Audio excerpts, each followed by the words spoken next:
Our next talk is a recorded talk from Professor Ziyad Al-Aly, who's a clinical epidemiologist in St. Louis, USA, and he's going to talk about long COVID, a brief overview. Thank you very much for having me. Really delighted to be with you. So I'm going to talk to you today about long COVID and provide a brief overview. In terms of my disclosures, I've consulted for Gilead and Tonix, and I work for the U.S. Department of Veterans Affairs, which means that the opinions expressed in this presentation do not represent the views of the U.S. Department of Veterans Affairs or the U.S. government. And we've obtained funding for this work from the U.S. Department of Veterans Affairs and also the American Society of Nephrology. So very early on in the pandemic, in March 2020, we assembled around a Zoom call and started thinking with my team, what do we do to help out in this pandemic? How do we work part in helping address knowledge gaps related to the pandemic? And the answer was very, very clear. We identify very important knowledge gaps that are important to the public and address them using our data. And at that time, we didn't really know that long COVID existed, but a few weeks into that, we started receiving reports from patients and patient advocacy groups. There was an op-ed piece in New York Times by the wonderful, wonderful, wonderful Fiona Lowenstein saying, we need to talk about what coronavirus recoveries look like. And she recounted in that op-ed piece her story. She was young and healthy, had no medical problems, got SARS-CoV-2 infection, and then weeks afterwards, she was having lingering problems, lingering cough, shortness of breath, fatigue, brain fog. She was basically saying in that op-ed piece, I'm pretty much like the index case of long COVID. And we really, and everybody was telling me at the time, or telling her at the time, that if you get COVID-19, and if you're young and healthy, you bounce back very quickly and you recover fully. And she was saying, wait a moment here, I am not fully recovered. And we really need to have a national conversation in the US about what coronavirus recoveries look like. To their credit, patients who had similar stories coalesced around her in this op-ed piece, and then really started organically form what we call now the patient-led research collaborative. Really a wonderful patient-led research group out in New York City that was really pretty much was galvanized by this op-ed piece. Saying that me too, that's my story too. I also had SARS-CoV-2 infection in March, and then weeks and months later, I'm still having problems. So that really resonated with a lot of patients. And to their credit, really they formed this wonderful, wonderful patient-led research collaborative that really gave us the first insight that something is really happening on a broader scale.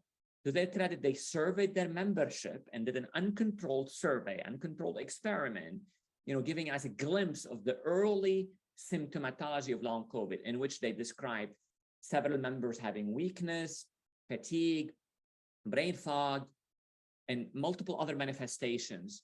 To their credit also, they coined the term long COVID and started referring to themselves as long haulers. So we then asked the question, what is long COVID? What is really long COVID? And then, there was, at that time, there was really, not a very well-controlled experiment to really help us understand scientifically what are the sequelae of long COVID. So we decided to do the work. We decided to take an unbiased, high-dimensional approach to try to characterize the post-acute sequelae of SARS-CoV-2 infection or post-acute sequelae of COVID-19. And what we found in that early work, that COVID-19 was affecting people in various organ systems in the post-acute phase of the disease. That included, or the post-acute sequelae included mental health problems, nervous system disorders, metabolic consequences, including hyperlipidemia, obesity, and diabetes, GI manifestations, skin problems, a lot of coagulation disorders, cardiovascular problems, respiratory problems, kidney problems, musculoskeletal disease, and the general manifestations, including malaise and fatigue and anemia. And you can pretty much appreciate here that it really was not really only respiratory problems or neurologic conditions or cardiovascular conditions. It was really a pan-systemic, problems in various organ systems. And then we thought in that work, so we know that other viruses, including seasonal influenza, can, in some instances, also lead to long-term manifestations. So we wanted to do a comparative assessment or comparative evaluation of the post-acute sequelae in people with SARS-CoV-2 versus those who had seasonal influenza, who had the flu virus or influenza. What we found is that the magnitude of risk was much, much, much higher in people with SARS-CoV-2 infection. And really the breadth of sequelae or the breadth of organ involvement or the breadth of sequelae in several organs was much, much more extensive in people with SARS-CoV-2 versus those who had seasonal influenza. So we really concluded there that it's a different kind of post-viral syndrome. We also noted that the post-acute sequelae were evident in people who had mild disease. So this is not a property necessarily of severe COVID-19. Even people who had mild SARS-CoV-2 infection can go on to develop post-acute sequelae. However, the risk increase in a graded fashion according to severity of the acute infection, meaning that in people who were hospitalized or needed ICU care, the risk was much higher. And then we sort of said, okay, so how is risk distributed, across age, race group, sex, and baseline health status? And if you look at this heat map and you come up with the conclusion, well, Ziyad is showing us this heat map and it's all over the place. Well, you got the right conclusion right there. So what I want you to take from here is that long COVID is non-monolithic. It's really not one thing. It's not one sequela or two sequela. It's a constellation of multiple sequelae in several organ systems. And then some sequelae are higher in younger individuals. Some sequelae are higher, or the risk is higher in older individuals. The risk of some sequelae is higher in people who are, according to sex, in females. And the risk of some sequelae is higher in males. So it's really, it's not a homogeneous entity that goes in one single direction according to sex, race, baseline health, age. It's really, truly a multisystemic entity with several sequelae in multiple organ systems, and it's non-monolithic, meaning it really does not all behave in the same direction. So what are the sequelae of concerns that we really sort of are concerned about? So those include cardiovascular disorders, diabetes, kidney disease, and neurologic disorders. I'm going to spend some time thinking about those with you and talking about those with you.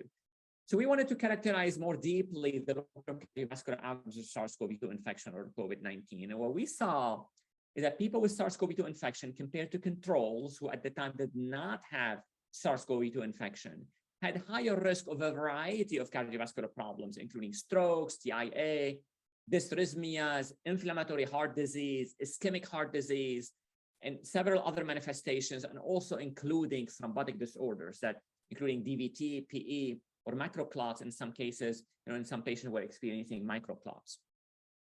So as you can tell here, that there's really not one specific cardiovascular system that's impacted. It's really, a variety of cardiovascular systems are impacted with SARS-CoV-2 infection. We also evaluated the risk of metabolic consequences, including increased risk of diabetes. And we've shown that compared to people who are not infected with SARS-CoV-2, people who had infection with SARS-CoV-2 had an increased risk of diabetes, and the risk was evident, was present among people who were non-hospitalized for the condition in the acute phase, and increases in a graded fashion according to the severity of the infection, meaning that the risk was higher in those who were hospitalized and was highest in people who required intensive care during the acute phase of the infection. We also paid some attention to try to evaluate the risk of kidney disease in these patients. And we studied what we call eGFR trajectory. That's eGFR estimated glomerular filtration rate, a marker of kidney function, a quantitative marker of kidney function.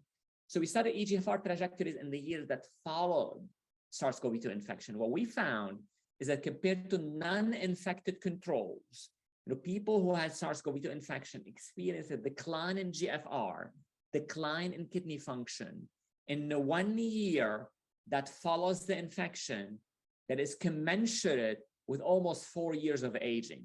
So what that really means is that these kidneys of people who were infected with SARS-CoV-2 aged about 4 years in the span of just one.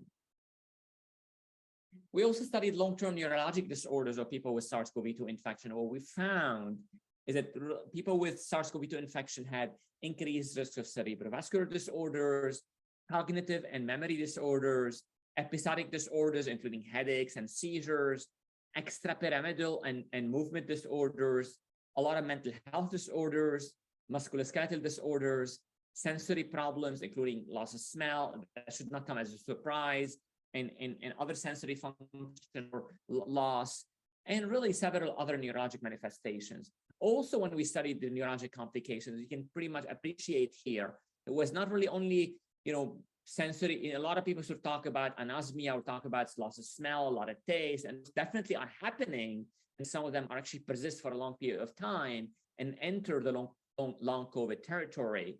But really the breadth of neurologic manifestations is much more involved, much more extensive than the commonly talked about, loss of smell or loss of taste, in some instances also brain fog. So it's really much more than that. Long-term effects of SARS-CoV-2 infection are much broader and much more extensive than what's commonly sort of known in the lay press or general media. And you should be asking now, well, a lot of this data came actually from the very early phase of the pandemic, where we didn't really have at the time vaccines. Now we have vaccines. So how do vaccines alter the risk of long COVID, or do vaccine protect us from long COVID? And we try to address this in this paper here. And what we found is the vaccines reduced overall by about 15% the risk of long COVID, but do not eliminate the risk of long COVID. And when we talked about specifically about various organ systems, they reduce the risk of coagulation problems by nearly, close to 40–50%, and then reduce the risk of pulmonary problems or lung manifestations also by about 40–50%. And the rest of the manifestations, the rest of sequela are reduced anywhere between 10 and 30%. So you can pretty much appreciate overall there is some risk reduction. The risk reduction varies according to the organ system that you're studying. So post-acute sequela in the coagulation and hematologic category are reduced the most, and second to that is really sequela in the pulmonary system. Everything else is still reduced. There was no single organ system that we evaluated that we didn't show that actually responded favorably to vaccines, and that the risk was ameliorated or reduced by vaccines. But I have to point out here that the risk reduction is not huge, meaning that the risk reduction is not really 80 or 90%. It didn't really totally abrogate the risk, but it's significant, it's important, it's clinically important, it's important from a public health perspective, but it's not a complete protection from the long-term effect, or does not protect people from completely from the long-term effects of SARS-CoV-2 infection. So when we think about long COVID, we really think about an umbrella term that encompasses all the long-term effects of SARS-CoV-2 infection. We estimate the burden of long COVID in the United States at anywhere between 4 and 7%. And these are, you can think of them as like, oh my God, these are single-digit percentages. They're small, but we have to, you have to multiply this number by literally the millions of people in the US who had SARS-CoV-2 infection. And then you will get a staggeringly high number, millions and millions of people in the US and many more around the world, in Australia and everywhere else, but also impacted by long COVID.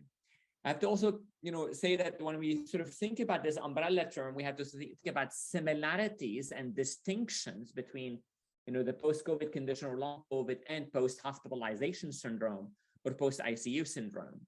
We also have to think about other we have to sort of frame it within the larger context of post-viral illness or infection-associated chronic illnesses. Those include post-flu. The measles can also result in long-term manifestations, including subacute sclerosing panencephalitis. We now know that EBV, years down the road, could lead to multiple sclerosis. There is a broad basket of post-Ebola sequela or post-Ebola syndrome and post-polio syndrome. And of course, really in the larger context of things, the ECFS or chronic fatigue syndrome that is thought to be triggered initially by an infectious illness and subsequently morphing into a chronic disease. So from what I talked to you about, I really want us to all appreciate, sort of the long COVID as really as much more than the tip of the iceberg. And when we talk about conditions of the pandemic, a lot of us should talk about hospitalization cases and death in the acute phase. And I really want us to sort of think about those as really the tip of the iceberg. And what's not visible, what's often not talked about sufficiently, in the media and in academic circles and among various stakeholders, is really the long-term effects of SARS-CoV-2 infection or long-term effects of this pandemic. And I argue that that's really what's beneath that tip of the iceberg. It's much more voluminous, chunk of ice that really is likely to continue to reverberate with us for decades. So long COVID is really already resulted and might continue to result if left unabated with additional disease and disability in various societies. We worry a lot about the impact of long COVID on development and educational attainment of kids and young adults, and people who are really going to university, going to college, going to school, and if they had brain fog or neurocognitive involvement. We worry a lot about their ability to continue to develop in the educational attainment and subsequently their ability to join the workforce or the labor force. We worry about the implications in terms of the implication of the long-term consequences of SARS-CoV-2 infection on life expectancy, which is dipping in the United States, going certainly in the wrong direction in the United States, and our indications sort of that some of that is really related to certainly the acute effect of the pandemic, but also maybe the long-term effects of SARS-CoV-2 infection. We think long COVID has broad and important economic implications on labor participation, economic productivity, disability policy, and certainly will have social implications for years to come. So I think really it's sort of an important entity to sort of consider, going forward in various settings, especially in sort of planning the road ahead for our healthcare systems and other systems as well. So in summary, I hope I sort of gave you the sort of broad perspective, broad overview that long COVID is indeed a multifaceted disease. It can affect nearly every organ system.